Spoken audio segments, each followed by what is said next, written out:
তদন্তে এই হত্যাকাণ্ডের সাথে জড়িত থাকার কোনো রকম আলামত বা কোনো সাক্ষ্য প্রমাণই তাদের এগেনস্টে পাওয়া যায় না। যে সে 8টা 40-এ ঢুকতেছে আর 1টা 15-তে বেরোচ্ছে, নামাজ পড়ে সে 1টা 56-তে বাসায় যায়। প্রাপ্তির পর থেকে আমরা তদন্তে নেমে যাই, আমরা তদন্ত করতেছি। সর্বশেষ গতকালকে আমরা এই তথ্যের ভিত্তিতে ডিসিস্টের যে ফোন ছিল দুইটা, এই দুইটা ফোনের এক লোকেশন ট্র্যাক করে ফেলি। তারপরে ওই লোকেশনের ভিত্তিতে আমরা একজনকে গ্রেপ্তার করে ফেলি। গ্রেপ্তার করে তাকে জিজ্ঞাসাবাদের তার কাছ থেকে আরেকটি ফোন উদ্ধার হয়। এরপরে ওর জিজ্ঞাসাবাদের মাধ্যমে এই প্রথমে ধৃত করি মুসলিমকে। তারপরে আমরা তার জিজ্ঞাসাবাদে সুমনকে গ্রেপ্তার করি। সুমনের পরে এই দুজনের জিজ্ঞাসাবাদে গ্রেপ্তার করি হলো মাবিয়াকে। গ্রেপ্তার করার পরে ওই সুমনের বাসা থেকে আজকে সকালে সুমনের বাসা থেকে এই অপরাধের জন্য ব্যবহৃত যে ভ্যান, সেই ভ্যানটি উদ্ধার করা হয়। আর ঘটনা ঘটানোর পরে তাদের বাসায় তালা দিয়ে চলে যায় চাবিটা নিয়ে।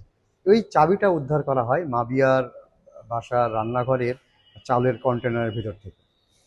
আর এই বাসায় যে রাউটারটি ছিল, এই রাউটারটি উদ্ধার করা হয় যেহেতু আসামি মুসলিমের বাসা থেকে। পরবর্তী 3জনকে আমরা বিজ্ঞ আদালতে প্রেরণ করি। প্রেরণ করলে মুসলিম 164 ধারার জবানবন্দি প্রদান করে।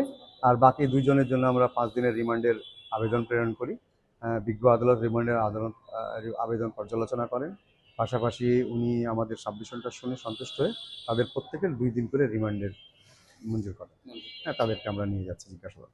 নসরুল ভাই, একটা বিষয় হচ্ছে যে একেবারে ঘটনাটা নানানভাবে আসলে গত 6 দিন পরে এসে একটা জায়গায় দাঁড় হয়েছে, কিন্তু এই যে 3জনকে আপনারা গ্রেফতার করেছেন, 2জন রিমান্ড এবং একজন 164 দিয়েছে, তারা আসলে কারণটা কি দেখিয়েছে? খুব বড় কোনো কারণ বা এরকম কারণটা তারা আসলে কি এই দেখিয়েছে? যে মাস্টারমাইন্ড মাফিয়া ওই বিল্ডিংয়ে সে ভাড়া থাকতো আর ওই সে অনৈতিক কার্যকলাপ করতো। আর এই দুই তার সহযোগী নিয়মিত এই বাসায় যাওয়া আসা করতো, প্লাস আরও অনেকে যাওয়া আসা করতো।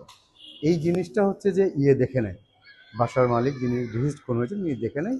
পরে ইনি তাকে নিষেধ করেন, ইনি নিষেধ করলে ইনি সেটা শোনে না। আর এইটা তাদের মধ্যে ভয়ের সৃষ্টি শুরু হয়। পাশাপাশি তারা ওই বাসায় নেশা টেশা করতো। আর 5 মাসের ভাড়াও বাকি ছিল। এগুলো নিয়ে তাদের মধ্যে একটা পূর্ব শত্রুতার জের তৈরি হয়। আর এই জেরের ফলেই তাকে প্রাণটা হারাতে হয়। আচ্ছা আচ্ছা, সাইদ ভাই কোনো প্রশ্ন? তদন্তে এই হত্যাকাণ্ডের সাথে জড়িত থাকার কোনো রকম আলামত বা কোনো সাক্ষ্য প্রমাণই তাদের এগেনস্টে পাওয়া যায় না। এবং সে যেই স্কুলে যে কলেজে লেখাপড়া করতো সেটা 8:30টায় ক্লাস বসে এবং 1টা 10-এ ছুটি হয়। আমরা ওই ঘটনার দিনের সকাল 8টা থেকে দুপুর 2টা পর্যন্ত সিসিটিভি ফুটেজ নিয়ে আসি। 2টা ক্যামেরা 16 ঘন্টা সিসিটিভি ফুটেজে আমরা দেখি যে সে 8টা 40-এ ঢুকতেছে আর 1টা 15-তে বেরোচ্ছে, নামাজ পড়ে সে 1টা 56-তে বাসায় যায়। পুরো তার বিবৃতির সাথে তার এই সিসিটিভির ফুটেজ একেবারে হুবহু মিলে যায়। পাশাপাশি আমরা আরও একটা সিসিটিভি ফুটেজ পাই, যে সিসিটিভি ফুটেজটি ওই ঘটনাস্থলের পাশে ছিল। সেই জায়গাতেও সে অনিয়মিতভাবে তার বাসায় ঢোকার কোনো আলামত দেখা যায়নি।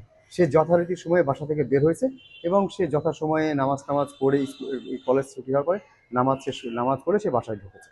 তো প্রাথমিকভাবে আমরা তার বিষয়ে কোনো সাক্ষ্য প্রমাণ পাই নাই। আসলে এখানে টাইমের একটা বিষয় বলেন, আমি ছোট্ট একটা বিষয় জানার কথা, যেহেতু আপনি সিসিটিভি ফুটেজগুলো পর্যালোচনা করেছেন, যেহেতু সাদ সকালবেলা বের হয়ে গেছে এবং স্কুল শেষ করে 1:56 দিকে সে বাসায় ঢুকেছে, তার মানে এই হত্যাকাণ্ডে যারা জড়িত তারা টাইমটা কখন বলেছে, তারা এক্সাক্ট কোন সময়টা? 12:30 থেকে 1টার মধ্যে, আচ্ছা, নিয়ার অ্যাবাউট 12টা 40-45-এ। তার মানে এই সময়ের মধ্যে তো সাদ বাসায় না, আসে নাই।